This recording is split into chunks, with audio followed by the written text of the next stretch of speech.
The beauty and the beast. اس novel کو تحریر کیا ہے سمرین زاہد نے۔ فرحان مہنور کو لے کر پرانے اڈے پر آیا تھا جہاں زرینہ، دلنشیں اور رمشا پہلے سے موجود تھیں، اور ان کے پاس ہی کچھ فاصلے پر فہد، یاسر اور دائم بیٹھے ہوئے تھے۔ یہ پرانا اڈا دیکھنے میں بالکل نیا تھا۔ ایک کمرہ نما یہ چھوٹا مگر خوبصورت کمرہ بہت ہی دلکش لگ رہا تھا، جہاں ابھی ابھی فرحان مہنور کو لے کر پہنچا تھا۔ یہ کہاں لائے ہو تم مجھے؟ مہنور بنا آس پاس نظریں ڈالے فرحان سے پوچھ رہی تھی۔ تمہاری دوستوں کے پاس، فرحان نے اسے دیکھتے کہا تھا۔ کہاں ہے وہ؟ اس نے دو بدو سوال کیا تھا۔ وہ دیکھو، فرحان نے انگلی کے اشارے سے اسے دکھایا تو سامنے زرینہ اور رمشا کے ساتھ وہ تیسری اجنبی لڑکی بھی اسے دکھائی دی تھی۔ رمشا، زرینہ، وہ انہیں پکار بیٹھی تھی۔ مہنور؟ رمشا اور زرینہ کو جیسے اس کی آواز سنائی دی وہ بھی خوش ہوتی اسے پکارنے لگی تھیں۔ تم دونوں ٹھیک تو ہو نا؟ وہ ان کے پاس آتی پوچھ رہی تھی۔ ہم ٹھیک ہیں، مگر تم یہاں کیسے؟ وہ جو سب کچھ سمجھنے سے قاصر تھیں اس سے پوچھ رہی تھیں۔ میں ابھی تو آئی یہاں، یہ لے کر آئے ہیں مجھے یہاں۔ مہنور نے اسے سامنے کھڑے فرحان کی جانب اشارہ کرتے اسے بتایا تھا۔ یہاں کسی کو کچھ یاد نہیں کہ وہ کیا دیکھ اور سن رہے ہیں۔ خیر، اب سب یاد رہے گا، فرحان نے کہتے ہی کچھ پڑھ کر فضا میں پھونکا تھا، اور تبھی عاطف مشی کو لے کر وہاں حاضر ہوا تھا۔ تب تک فرحان کے پاس دائم، یاسر اور فہد پہنچ چکے تھے۔ عاطف نے مشی کو ان لڑکیوں کے پاس لٹایا تھا۔ فرحان، تم آزاد ہو گئے، وہ خوشی سے فرحان کے گلے ملتا بول رہا تھا۔ ہاں جگر، فرحان نے اسے گلے ملتے مسکرا کر کہا تھا۔ پھر باری باری وہ تینوں اس سے گلے ملے تھے۔ یہ سارا منظر وہ تینوں حیرت سے دیکھ رہی تھیں۔ کون ہو تم لوگ؟ ہمیں یہاں کیوں لائے ہو؟ رمشا نے ہمت کر کے سوال اٹھایا تھا۔ پہلے اس لڑکی کو ہوش میں لے آؤ، پھر تفصیل سے بتاتے ہیں۔ وہ اتنا کہہ کر باقی تینوں کو باہر آنے کا اشارہ کرتے چلا گیا تھا، جبکہ وہ تینوں ایک دوسرے کا چہرہ تکنے لگی تھیں۔ زری، پانی لاؤ، اسے ہوش میں لانا ہے، رمشا نے زری سے پانی کا گلاس منگواتے ہوئے کہا تھا، اور وہ اسے ہوش میں لانے کی تگو دو میں لگ گئی تھیں۔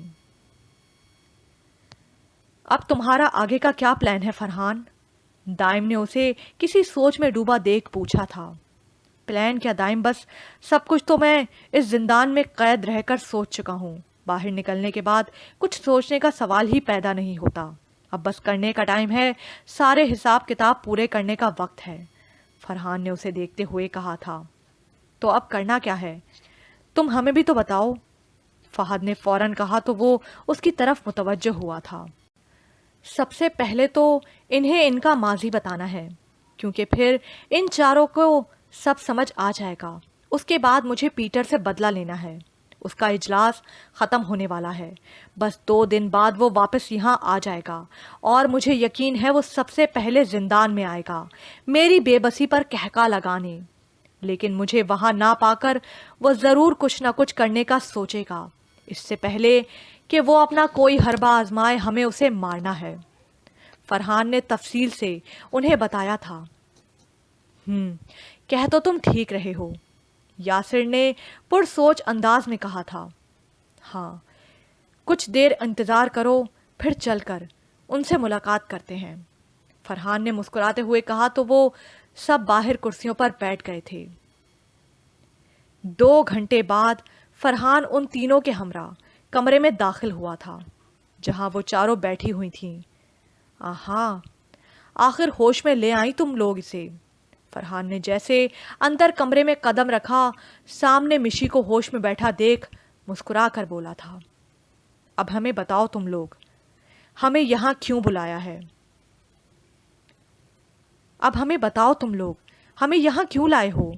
زرینہ نے اسے دیکھتے ہوئے سوال کیا تھا۔ مشی اب بھی خاموش تھی. شاید وہ اسے سب بتا چکی تھی، اس لیے اس نے کوئی شور شرابہ نہیں کیا تھا. بتاتے ہیں فرحان نے مسکراتے ہوئے کہا تھا، اور پھر باہر سے ان تینوں کو آواز لگائی تھی. وہ تینوں کمرے میں داخل ہوئے تو عاطف کی خوشی کا ٹھکانہ نہ رہا تھا جب اس نے مشی کو یوں ہوش میں بیٹھا دیکھا. سامنے ایک فلم چلے گی، تم لوگوں نے بس اسے غور سے دیکھنا ہے، باقی کہانی تم سب کو اپنے آپ سمجھ آ جائے گی. فرحان نے ان چاروں کو دیکھتے ہوئے کہا اور خود فہد، یاسر اور عاطف کے ساتھ آنکھیں بند کیے کچھ پڑھنے لگا تھا کہ یکا یک کچھ روشنیاں ایک عجیب سی قطار بناتی ایک نقطے پر جمی ہوئی تھیں اور ایک اسکرین نما دائرہ بناتی اس پر کچھ چلانے لگی تھیں. رمشا، زرینہ، مہنور اور مشی کی آنکھیں اس شاؤں کے کھیل پر مرکوز تھیں. فلمی دنیا یا کہانیوں سے ہٹ کر وہ یہ سب حقیقت میں دیکھ رہی تھیں. حیرانگی ان کے چہرے سے صاف واضح تھی. ماضی 70-100 سال پہلے. رات کا اندھیرا ہر سو اس طرح پھیلا تھا کہ گویا آج اپنی حکمرانی کی مثالیں قائم کر کے چھوڑے گا. تبھی اوپر آسمان پر چاند نمودار ہوا تھا. بادلوں سے نکلتا چاند اندھیرے کو مات دینے کے لیے کافی تھا. اپنی چاندنی زمین کے گوشے گوشے پر پھیلائے وہ اندھیرے کو ختم کرنے کی تگ و دو میں تھا. وہیں دور کسی جزیرے پر ایک چھوٹا سا شہر آباد تھا، جادوگروں کا شہر جہاں ہر طرف خوشیاں تھیں. ان کے بادشاہ جادوگر جنیجو ایک اچھے اور نیک صفت انسان تھے. ہر کسی کے ساتھ عدل و انصاف سے پیش آنا ان کی صفت تھی، جس کی وجہ سے ان کی رعایا ان سے ہمیشہ خوش رہا کرتی تھی. اور یہی راز تھا جو یہ چھوٹا سا شہر نما جزیرہ خوشیوں اور امن کا پیکر مانا جاتا تھا. بادشاہ مبارک ہو، آپ کے ہاں بیٹی ہوئی ہے. جنیجو پریشانی کے عالم میں یہاں سے وہاں چکر کاٹ رہا تھا، جبکہ اس کی ایک ملازمہ نے خوشی سے بھاگتے ہوئے اس کے پاس آ کر اسے یہ خوشخبری سنائی تھی. ماہم کیسی ہے؟ انہیں سب سے زیادہ فکر اپنی بیوی کی تھی، کیونکہ اس کی حالت بہت نازک تھی. دائی نے کہا تھا کہ بچے کی پیدائش پر کافی پیچیدگیوں کا سامنا کرنا پڑ سکتا ہے، کیونکہ ماہم کی عمر ابھی محض 18 برس تھی اور وہ جسمانی طور پر بچے کی پیدائش افورڈ نہیں کر سکتی تھی. بادشاہ وہ آگے بولو، کیا وہ لگا رکھی ہے؟ اس کے یوں اٹکنے پر جنیجو نے پریشانی سے کہا تھا. بادشاہ سلامت، رانی ماہم نے آپ کو ملنے کے لیے بلایا ہے. ان کی حالت کافی خراب محسوس ہو رہی ہے، وہ آپ سے کچھ باتیں کرنا چاہتی ہیں. ملازمہ نے اسے ماہم کا پیغام دیا تو وہ فوراً اس کے ساتھ چل دیا تھا. ملازمہ جنیجو کو کمرے کے باہر چھوڑ کر خود اس بچی کو لیے کمرے سے باہر چلی گئی تھی. کمرے میں ماہم، دائی اور جنیجو موجود تھے. چھوٹا منہ بڑی بات بادشاہ سلامت، مگر ہم نے آپ کو پہلے ہی کہا تھا کہ رانی ماہم بچے کی پیدائش کے لیے ابھی نااہل ہیں. ایک تو ان کی عمر کم ہے، دوسرا جسمانی کمزوری بھی ہے. بچے کی پیدائش کے وقت پیچیدگیوں کا سامنا کرنا پڑا ہے، کافی خون بہہ چکا ہے. رانی ماہم کا سانس بھی اکھڑ اکھڑ کر آ رہی ہے. اگر آپ پہلے کچھ سوچ لیتے تو رانی ماہم یوں دوہرائے پر کھڑی نہ ہوتی. ابھی تو عمر پڑی تھی بچے پیدا کرنے کے لیے. دائی نے تفصیل سے بادشاہ کو سب بتایا تھا. بادشاہ کو اب اپنی جلد بازی پر شرمندگی محسوس ہو رہی تھی. ماہم کو اٹک اٹک کر سانس آ رہی تھی. وہ بہت تکلیف میں مبتلا تھی اس وقت. گستاخی معاف، مگر بادشاہ سلامت، رانی ماہم کا مزید جینا مجھے مشکل لگ رہا ہے. دائی نے ڈرتے ہوئے بادشاہ کو اصل بات بتائی تھی. بادشاہ نے حیرانگی سے دائی کو، پھر اکھڑا اکھڑا سانس لے رہی اپنی جان عزیز بیوی کو دیکھا تھا، جو اسے ایک ہی نظر میں اپنا گرویدہ بنا گئی تھی. تبھی اس کی کم عمری کو بالائے طاق رکھتے ہوئے بادشاہ نے اسے شادی کر لی تھی. اور شادی کے کچھ ماہ بعد ہی بادشاہ کو خبر ملی کہ رانی ماہم امید سے ہے. ان کی خوشی کا تو ٹھکانہ نہ رہا تھا. کیونکہ یہ خوشخبری جس کو سننے کے لیے ان کے کان ترس گئے تھے، ان کے بالوں میں چاندی اترنے لگی تھی۔ وہ خوشخبری اسے ایک 18 سالہ لڑکی سے ملی تھی۔ دائی نے رانی ماہم کو چیک کیا تھا اور تبھی ان کی حالت سے بادشاہ کو آگاہ کیا تھا کہ وہ بچہ پیدا نہیں کر پائیں گی، یا تو بچہ بچے گا یا ماں، کیونکہ ماہم ایک چھوٹے غریب گھرانے سے تعلق رکھتی تھی جہاں کبھی کھانے کو 2 وقت کی روٹی میسر آ جائے تو غنیمت تھی۔ اسی لیے وہ جسمانی طور پر کمزور تھیں، مگر بادشاہ نے یہ کہہ کر دائی کو ٹال دیا تھا کہ وہ 9 مہینے ان کا بہت خیال رکھیں گے، ہر لحاظ سے انہیں سنبھالیں گے۔ دائی بھی سن کر خاموش ہو گئی تھی، کیونکہ بادشاہ کے سامنے کچھ بولنا مطلب اپنی موت کو دعوت دینے کے مترادف تھا۔ دائی جانتی تھی کہ جو بھی بادشاہ جنیجو کر لیں، جو کمزوری بچپن سے ماہم میں تھی، وہ 9 مہینے کچھ بھی کھانے سے دور نہیں ہو سکتی تھی۔ کم عمری میں ماں بننا، وہ بھی جسمانی کمزوریوں کے ساتھ، ایک تکلیف دہ اور مشکل امر ہے، جس سے انہوں نے ماہم کو بھی آگاہ کیا تھا، مگر وہ بادشاہ کی بے پناہ محبت اور ان کی توجہ کو دیکھ کر ان کی خوشی کی خاطر بات کو ٹال گئی تھیں۔ بادشاہ کے ہاں یہ پہلی اولاد کی آمد تھی، وہ انہیں مایوس کرنا نہیں چاہتی تھیں، مگر اب دائی کی بات سچ ثابت ہوئی تھی۔ ماہم اپنی زندگی کی آخری سانسیں لے رہی تھی۔ بادشاہ سلامت، آپ رانی ماہم سے بات کریں، ہم بچی کو نہلا کر کمرے میں بھیجتے ہیں۔ دائی یہ کہہ کر فوراً کمرے سے نکل گئی تھی۔ بادشاہ جو شرمندگی کے باعث سر جھکائے کھڑا تھا، ماہم کی جانب قدم بڑھائے ان کے پاس گیا تھا۔ ماہم، جنیجو نے محبت سے اسے پکارا تھا۔ بادشاہ سلامت، ماہم نے مشکل سے انہیں پکارا تھا۔ ماہم، یہ کیا ہو گیا؟ ہمیں لگا تھا کہ سب ٹھیک رہے گا، ہماری اولاد دنیا میں آئے گی تو ہم دونوں باخوشی اس کا استقبال کریں گے، مگر یہاں تو سب کچھ سوچ کے برعکس نکلا۔ تم ہمیں چھوڑ کے جا رہی ہو؟ ماہم، جنیجو نے ماہم کے ہاتھوں کو اپنے ہاتھوں میں تھامتے دکھ سے کہا تھا۔ بادشاہ سلامت، وعدہ کریں آپ ہماری بیٹی کا خیال رکھیں گے، اسے دنیا کی ہر وہ خوشی دیں گے جو ایک باپ اپنی بیٹی کو دیتا ہے۔ آپ ہمارے حصے کی محبت بھی ہماری بیٹی پر نچھاور کر دیں گے۔ وعدہ کریں ہمارے مرنے کا الزام ہماری بیٹی پر لگا کر اسے زندہ درگور نہیں کریں گے۔ ماہم اکھڑتی سانسوں کے بیچ جنیجو کے ہاتھوں پر اپنے ہاتھوں کی گرفت مضبوط کرتی اس سے وعدہ لے رہی تھی۔ وہ نہیں چاہتی تھی جو اس کے ساتھ ہوا وہ اس کی بیٹی کے ساتھ بھی ہو۔ جس طرح آج تک اس کا باپ ماہم کو اپنی بیوی کا قاتل سمجھتا رہا، اسے برا بھلا کہتا رہا، وہ نہیں چاہتی تھی کہ کل کو جنیجو بھی اس کی بیٹی پر وہی الزامات لگائے، کیونکہ یہ تو قسمت کے کھیل ہوتے ہیں، نصیب کا لکھا ہوتا ہے۔ کسی کو ماں کا پیار ملتا ہے تو کسی کو نہیں مل پاتا۔ وعدہ کریں بادشاہ سلامت۔ ماہم کی سانسیں اچانک تیز ہوئیں تو اس نے مشکل سے کہا تھا، ہم وعدہ کرتے ہیں ماہم۔ بادشاہ جنیجو نے فوراً وعدہ کیا تھا اور تبھی چہرے پر ایک مسکراہٹ لیے ماہم بالکل ساکت بیڈ پر لیٹ چکی تھی۔ اس کی روح پرواز کر گئی تھی، آنکھیں کھلی، ہونٹوں پر مسکراہٹ لیے وہ سب کو الوداع کہہ کر دوسری دنیا کے سفر پر نکل گئی تھی۔ ماہم، اسے یوں لیٹے دیکھ بادشاہ کو کسی انہونی کا احساس ہوا تھا۔ دائی، بادشاہ نے زور سے دائی کو آواز دی تھی۔ دائی جو بچی کو کمرے میں لا رہی تھی فوراً تیز قدم اٹھاتی کمرے میں داخل ہوئی تھی۔ جی بادشاہ سلامت، وہ بوکھلائے ہوئے بولی تھی۔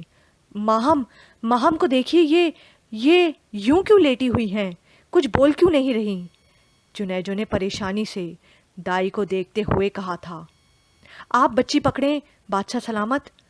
وہ بچی جنیجو کو پکڑاتی ماہم کی جانب آئی تھی۔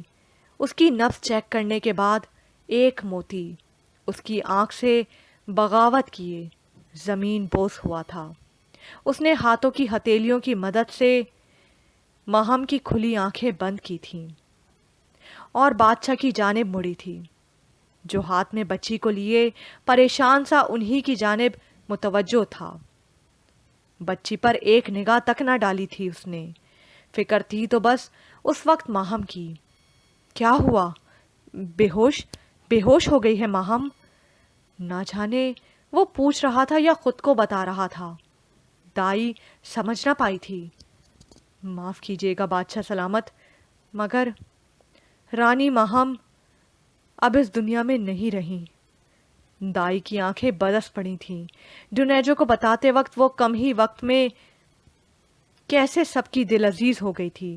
کسی کو علم نہ ہوا تھا کہ کب محل کے سارے ملازمین سمیت بادشاہ کے پہلے کی ازواج مطہرات بھی اس کی قریبی ہو گئی تھیں۔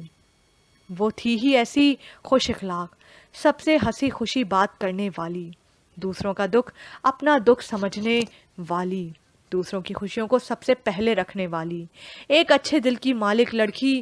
پھر وہ سب کی دل عزیز نہ ہوتی تو کیا ہوتی؟ کیا؟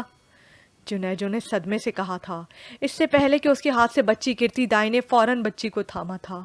حوصلہ رکھیں بادشاہ سلامت، دائی نے آنسو صاف کرتے ہوئے کہا تھا، جبکہ یہ وقت سب کے لیے مشکل تھا۔ ایک بچی سے اس کی ماں چھن گئی تھی، کافی لوگوں سے ایک دل عزیز بہن تو کسی سے ایک بہترین سہیلی چھن گئی تھی، اور بادشاہ جنیجو سے ایک مخلص، وفادار اور محبت کرنے والی ساتھی چھن گئی تھی۔ کچھ ہی لمحوں بعد پورا شہر افسردگی میں ڈوب گیا تھا۔ اعلان کروا دیا گیا تھا کہ رانی ماہم انتقال کر گئی ہیں۔ شہر میں موجود ہر نفوس کی آنکھ اشکبار تھی۔ کسی کو اس بات کا افسوس تھا کہ ایک معصوم بچی کے سر سے اس کی ماں کی چادر چھن گئی تھی، تو کسی کو رانی ماہم جیسی نیک خاتون کے انتقال کر جانے پر افسوس تھا۔ کچھ دن بعد پورے شہر میں اعلان کر دیا گیا کہ رانی ماہم اور بادشاہ جنیجو کی بیٹی کا نام رانی ماہم کے نام پر رکھ دیا گیا ہے، جو آج سے شہزادی ماہم کہلائیں گی۔ پھر ماہم کی تربیت کا عمل شروع ہوا۔ بادشاہ جنیجو بھی ریاست کے مسائل دیکھنے لگ گئے۔ اب وہ مزید ماہم کی موت کا روگ نہیں منا سکتے تھے۔ اس طرح ان کی ریاست اور ان کی رعایا کو نقصان پہنچ سکتا تھا۔ اس لیے انہوں نے سارے معاملات اور اپنی بیٹی ماہم میں خود کو اس قدر مگن کیا کہ وہ دکھی نہ ہو، مگر وقت تنہائی میں محبت سے بچھڑنے کا غم اور اپنی غلطی پر شرمندگی انہیں بہت اذیت دیتی تھی، اور اس طرح وقت پنکھ لگا کر اڑتا گیا۔ رات کی چھاؤنی کا فائدہ اٹھاتے ایک 20 سالہ لڑکا بڑی مہارت سے دیوار پھلانگ کر ایک حویلی میں داخل ہوا تھا۔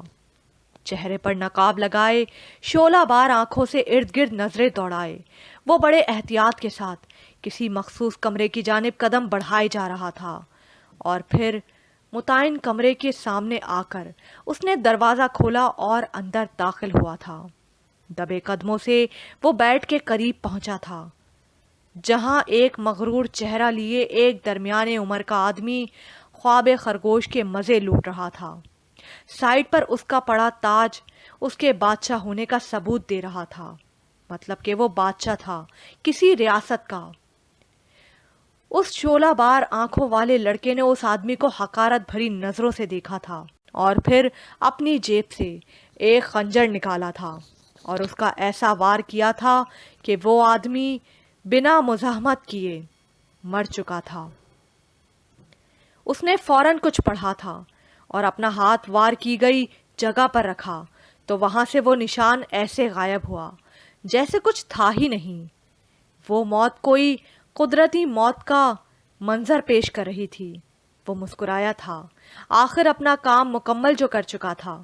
پھر اس نے ایک پیپر نکالا، اس پر بادشاہ کے انگوٹھے کی چھاپ لگائی، ساتھ پھڑی مہر کی بھی چھاپ لگائی، اور وہاں سے خاموشی سے نکلتا چلا گیا۔ آ گیا میرا شیر، وہ اپنی مغرور چال چلتا جیسے ہی گھر میں داخل ہوا سامنے بیٹھے ایک عمر دراز آدمی نے سینہ چوڑا کرتے خوشی سے کہا تو وہ مسکرایا تھا.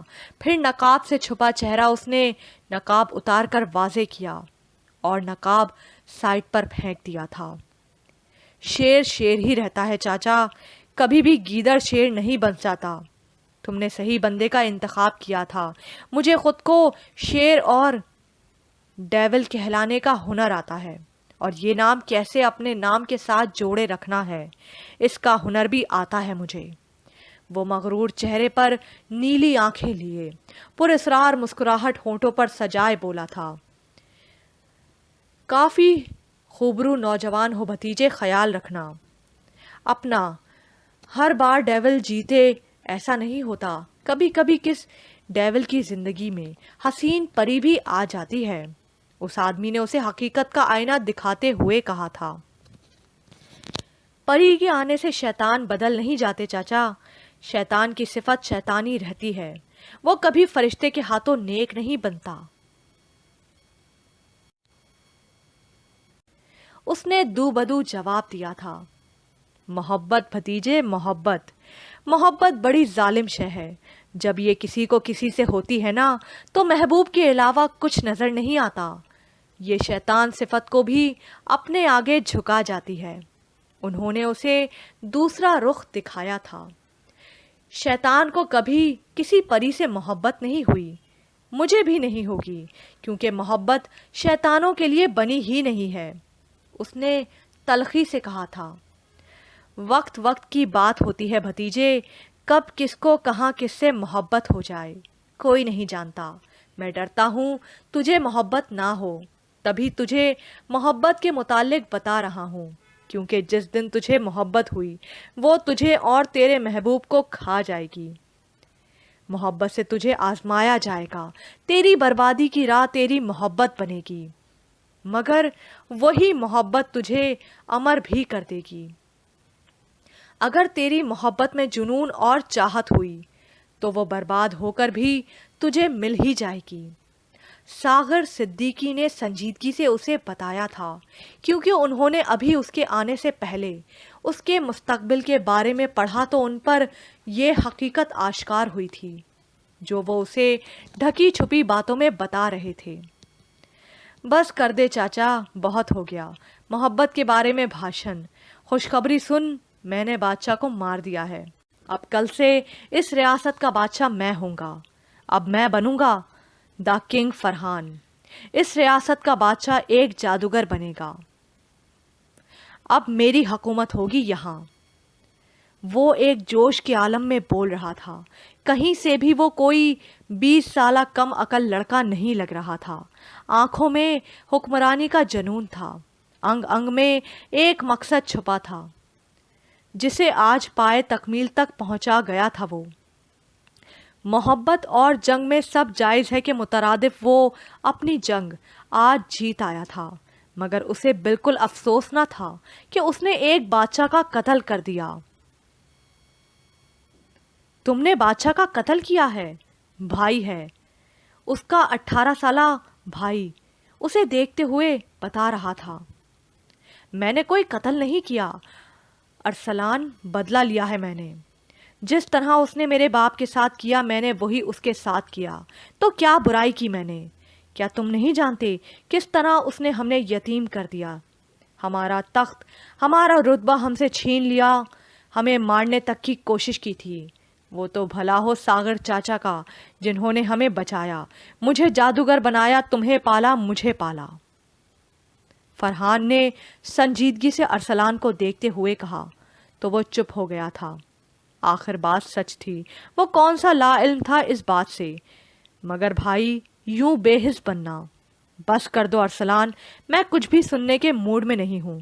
تم کیا چاہتے ہو, تمہاری طرح معصوم رہوں؟ یہ تو میں ناممکن ہے. جب انسان دنیا کے نشیب و فراز اپنی آنکھوں سے دیکھے تو بے حسی اس کی رگ رگ میں سرایت کر جاتی ہے. پھر قتل ہو یا کچھ اور وہ پرواہ نہیں کرتا کسی کی. دنیا میں چھین کر کھانے والوں کے پیٹ ہی بھرے جاتے ہیں, جو ایمانداری دکھاتے ہیں وہ بھوکے مارے جاتے ہیں. فرحان نے تلخی سے ارسلان کو دیکھتے ہوئے اس کی بات کو کاٹ کر کہا تو وہ چپ چاپ نظریں جھکائے پاس پڑی کرسی پر بیٹھ گیا تھا۔